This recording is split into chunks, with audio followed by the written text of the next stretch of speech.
Kozhuvanal saint John Nepomucene's higher secondary സ്കൂളിൽ വിദ്യാർത്ഥികളിൽ മൂല്യബോധവും ഭാഷാസ്നേഹവും വളർത്തുവാൻ ബോധവൽക്കരണം പരിപാടി സംഘടിപ്പിച്ചു. School manager reverend father Jose Nellikkatheruvil പദ്ധതി ഉദ്ഘാടനം നിർവഹിച്ചു.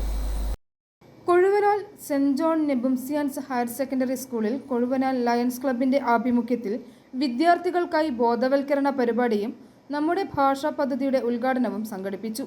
Kozhuvanal lions club president Sabu മുഗാലയുടെ അധ്യക്ഷതയിൽ ചേർന്ന സമ്മേളനത്തിൽ school manager reverend father Jose Nellikkatheruvil പദ്ധതി ഉദ്ഘാടനം നിർവഹിച്ചു.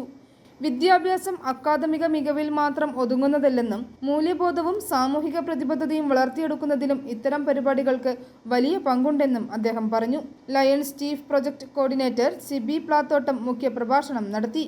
School principal doctor Bella Joseph, PTA president Shibu Thekkemattam, region chairman Krishnakumar P, assistant vicar father John Vayalil, headmaster Soni Thomas, advocate Raju Abraham, Kunjumon Puthiyath, Mathukutty Maniyangatt Parayil എന്നിവർ ആശംസകൾ നേർന്ന് സംസാരിച്ചു. ലയൺസ് ക്ലബിന്റെ വി സെർവ് എന്ന സേവന മന്ത്രം ഉയർത്തിപ്പിടിച്ചുകൊണ്ട് വിദ്യാർത്ഥികളുടെ വ്യക്തിത്വ വികസനത്തിനും ഭാഷാസ്നേഹത്തിനും സാമൂഹിക ബോധം വളർത്തുന്നതിനുമായി ഇനിയും ഇത്തരം പരിപാടികൾ സംഘടിപ്പിക്കുമെന്ന് ഭാരവാഹികൾ അറിയിച്ചു.